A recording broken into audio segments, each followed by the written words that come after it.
Good afternoon, everyone, and welcome to our Year 4 lesson. And today in our history lesson, we are going to be learning about ancient gods and goddesses. So I'm very excited for this lesson. In ancient Greeks, people believed in many different gods and goddesses. There wasn't just one or two gods, there were many.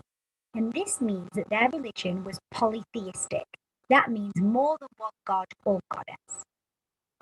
Now, the Greeks believed that the gods and goddesses lived in a special place called Mount Olympus, which, as you know, there is a Greek state called Olympia, and they know that it's near there and it's the highest mountain in Greece. And they believed they lived at the top in a nice castle and looked down and watched over everyone on earth. They believed that the gods would be watching and they'd get very angry if they did anything to annoy the gods. So, in order to keep them on side, they gave them offerings to keep them happy and to keep them in the gods' favor.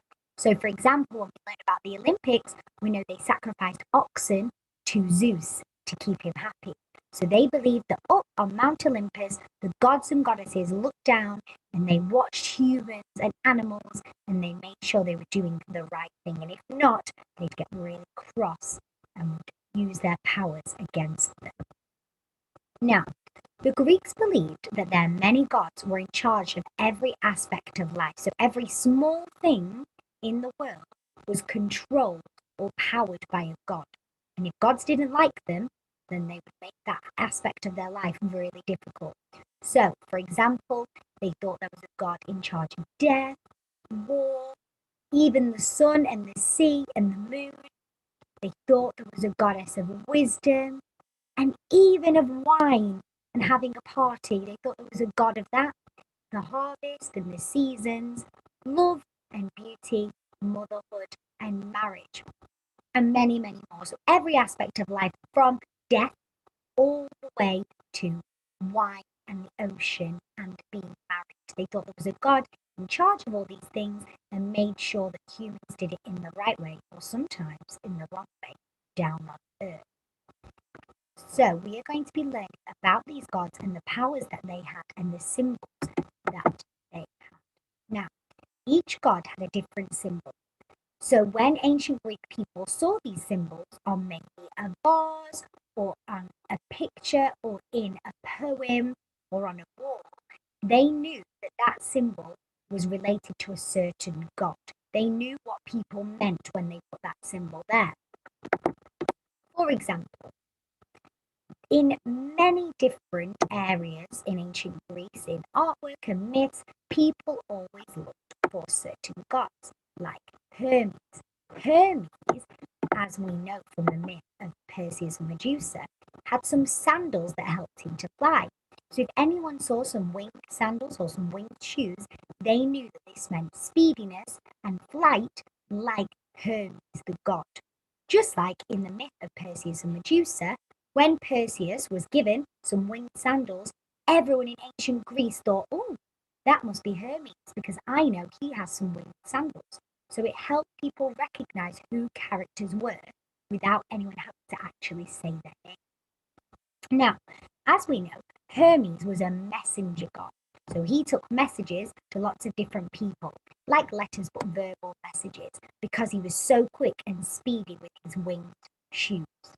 He also is thought to have invented boxing and gymnastics. So we know that in the ancient Olympics they did boxing and gymnastics, and people thought Hermes created this sport. Now, another symbol of Hermes, as well as the winged shoe, is the caduceus. Now, this is a staff and it has two snakes, two serpents winding around it. And Hermes was often seen carrying this. So if you had a vase or a picture and it had a symbol on it like this, you would know that that was showing Hermes and representing Hermes. Okay. Another god, which we've seen a lot in our myths recently, is Zeus. Now, Zeus was the most powerful of all gods. He was the god of sky and the king of Olympus, so he reigned over all the other gods. His temper affected the weather. So when he was really angry or unhappy, he threw thunderbolts. So the ancient Greeks believed when there was a vicious storm, that Zeus was really unhappy, and that worried them. Now, Zeus married Hera, who's another goddess. We'll see her in a second. He had the power to transform shape, so he could turn to another shape if he wanted to. And very often, he turned into an eagle. Now, an eagle is the symbol of Zeus. So if people saw an eagle fly before them, they thought that they might be being visited by Zeus because he could change his shape. And we saw him change his shape again in the myth of Perseus, because when he visited Perseus' mother, he made himself look really young and different. And that's when his mother fell in love with Zeus. Zeus had very, very many children, and he got worried that some of them were going to betray him, so he kept a close eye on them. Now, Zeus's symbol is a lightning bolt, because he causes storms, or an eagle, because often he changed shape into an eagle and flew through the skies watching what was happening on Earth. So if we see a lightning bolt or an eagle, we think of Zeus, the king of the gods on Olympus. Now, Zeus's brother was called Poseidon. Poseidon was the god of the sea. He was a very, very powerful god. He was the second most powerful. There's Zeus, and then there's Poseidon. And that is his brother. He was a little bit less powerful than his brother. He lived in a beautiful palace under the sea. And when he was angry, he caused earthquakes. So if people in ancient Greeks felt an earthquake, they thought it was Poseidon becoming angry. Now, sailors would pray to Poseidon before a voyage. So they would pray and ask Poseidon to calm the waters and to give them safe passage when they were on the journey. Now, as you can imagine, the ocean and the seas were a symbol of Poseidon. So on a vase or in some poetry or in some artwork, if people drew the ocean, it reminded people of the god Poseidon or honored the god Poseidon. Another symbol of Poseidon is his trident. Now, this is a trident, and we can see it here in Poseidon's hand. Now, this trident, if you see it, it's got 3 prongs on the top of it. That is related to him as well. So if people wanted to honor Poseidon, they might show a trident. Now, I told you we'd come back to Hera. Hera was the queen of the gods because she was married to Zeus. So this is Zeus's wife, the queen. She was the goddess of marriage, families, and birth. So she protected married women. She helped them give birth to their babies. Now, she was very, very vengeful, and she became jealous of goddesses and mortals. And that is mainly because if Zeus fell in love with a mortal or another god, she'd get really, really jealous and do really unkind things to them. So sometimes Hera is known for being very vengeful and angry towards people. Now, the peacock is a symbol of Hera, and this is because she was pulled around, people thought, on a chariot pulled by peacocks.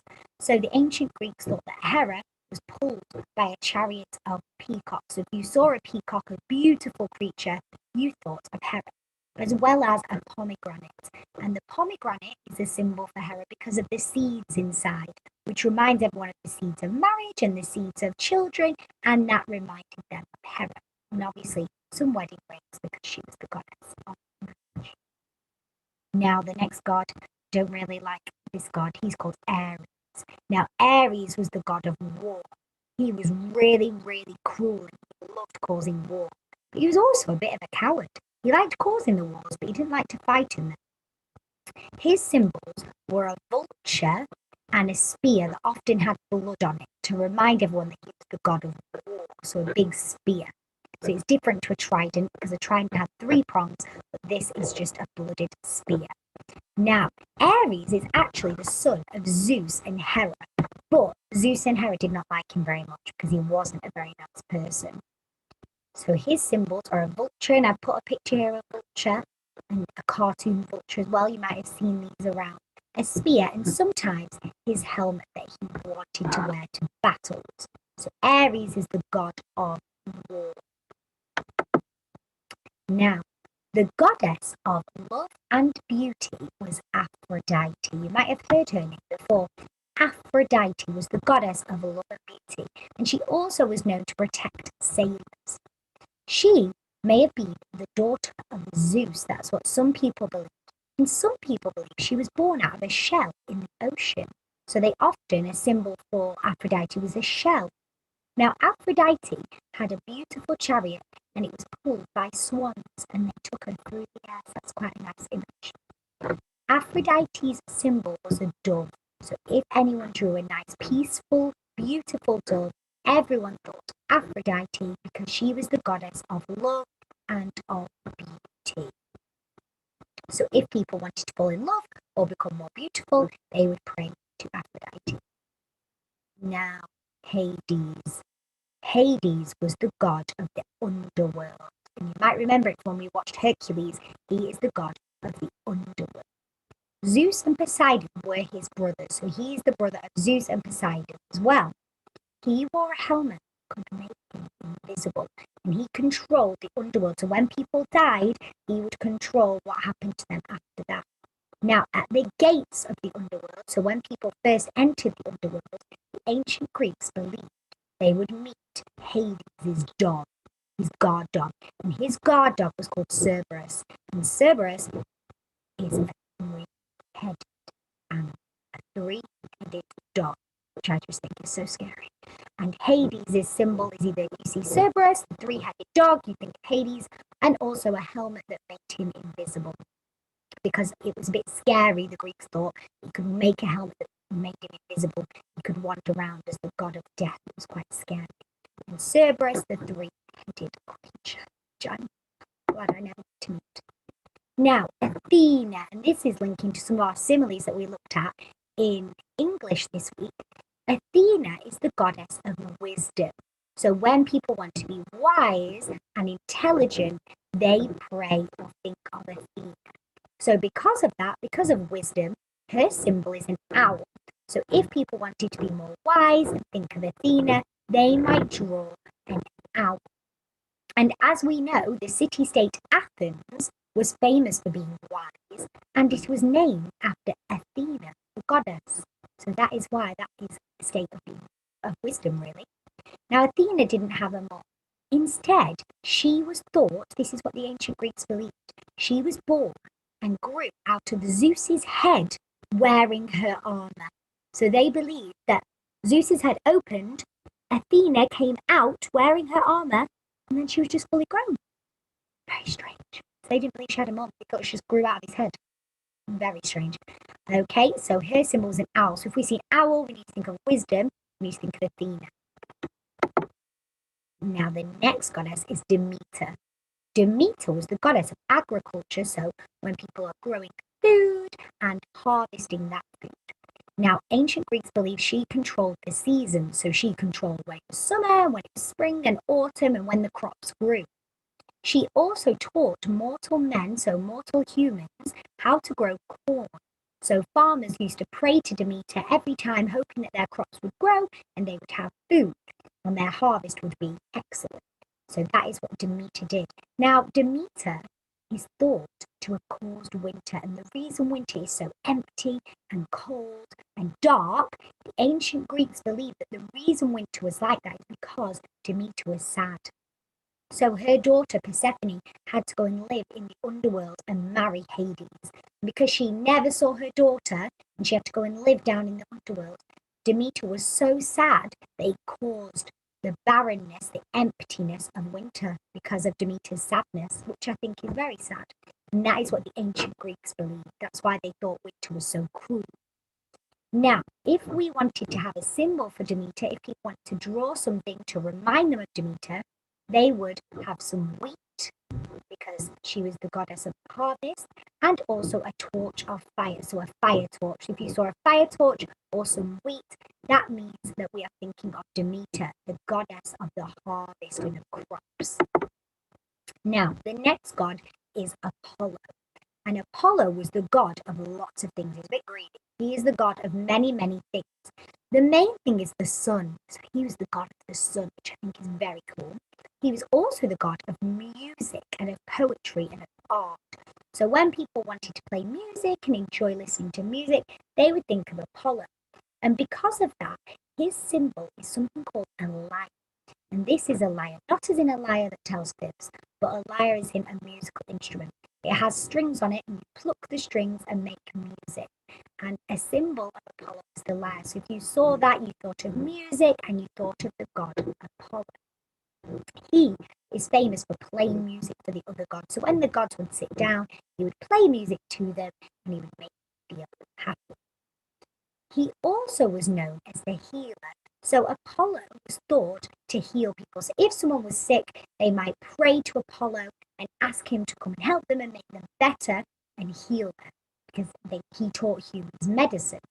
Now, Apollo could easily heal someone from disease, but the ancient Greeks believed he could also spread disease. So if people were rude and didn't pray to him and were bad, he would give them an infectious disease. So that sounds a bit scary, doesn't it? So people wanted to keep Apollo on their good side. They didn't want to upset him. So the symbols of Apollo that people would use to represent the god and to honor the god was the sun, because he was the god of the sun, the lyre, because he was the god of music, and a laurel wreath. So a wreath, and if you saw this laurel wreath that many Greeks wore on their head, you would think of Apollo. Now, Apollo had a twin sister, and his twin sister was called Artemis. And as you can imagine, Apollo was the god of the sun, and his twin sister was the goddess of the moon. She also was the goddess of animals and the hunt, so hunting animals and hunting in general. She would use her bow and arrow, and she would hunt people. Oh, well, animals for people. She also had a companion of a dog.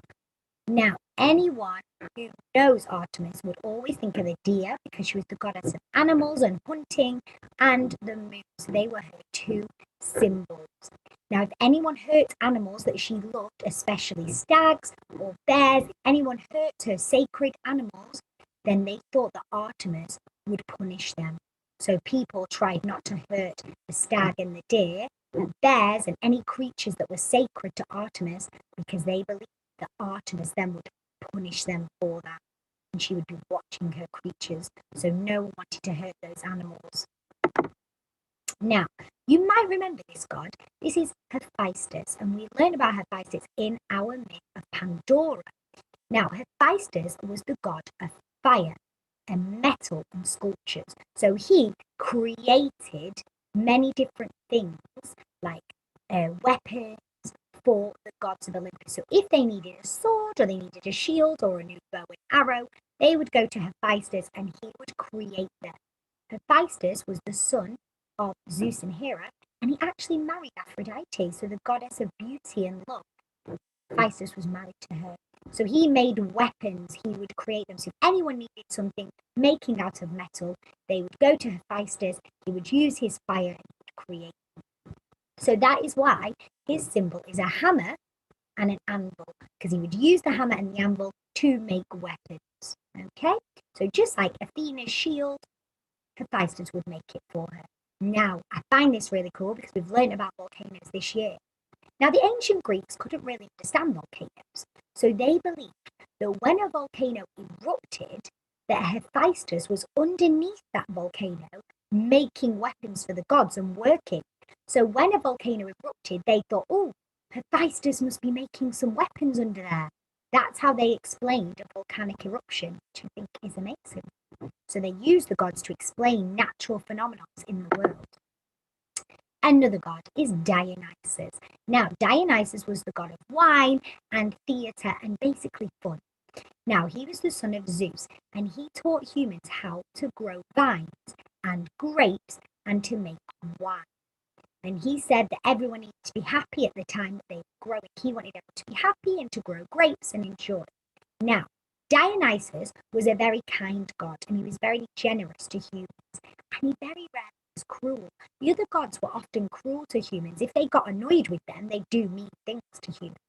Whereas Dionysus, he often just stayed calm, and the Greeks thought he was just a very relaxed god, and that's really how it went with him.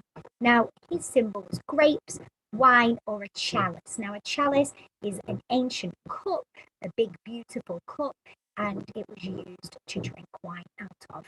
So when people saw grapes or a wine glass or a chalice, they thought of the god Dionysus. And the last one is Hestia. Now, Hestia was the goddess of the hearth and the home.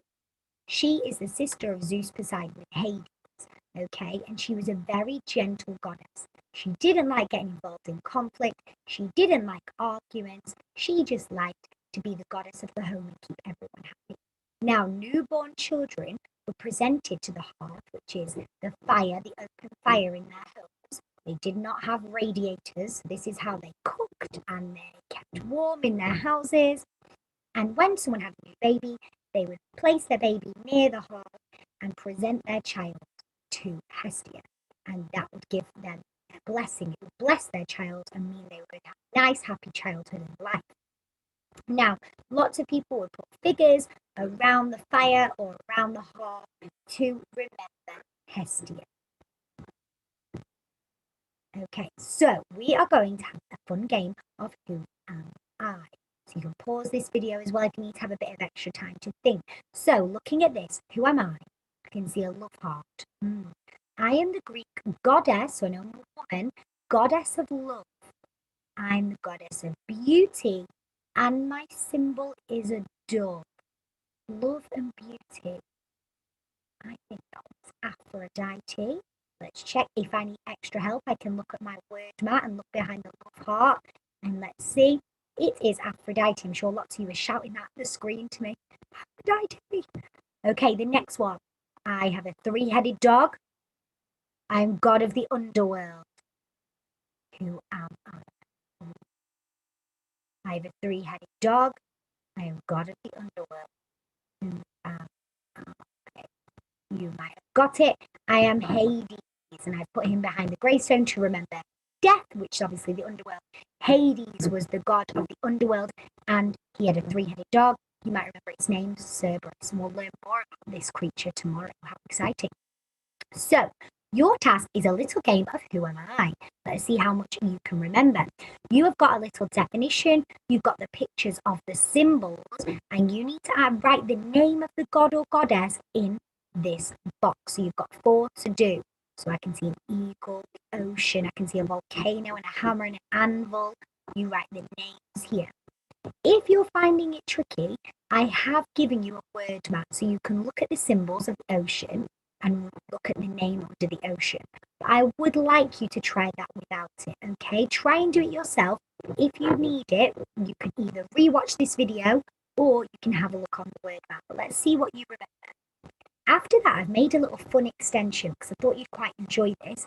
And I thought you could choose your favourite Greek god or goddess and you can make an information poster about them. So you could draw a big picture of them in the middle, write their name in bubble writing maybe, put some key facts around them, maybe tell me who they're related to, and then you could draw their symbols.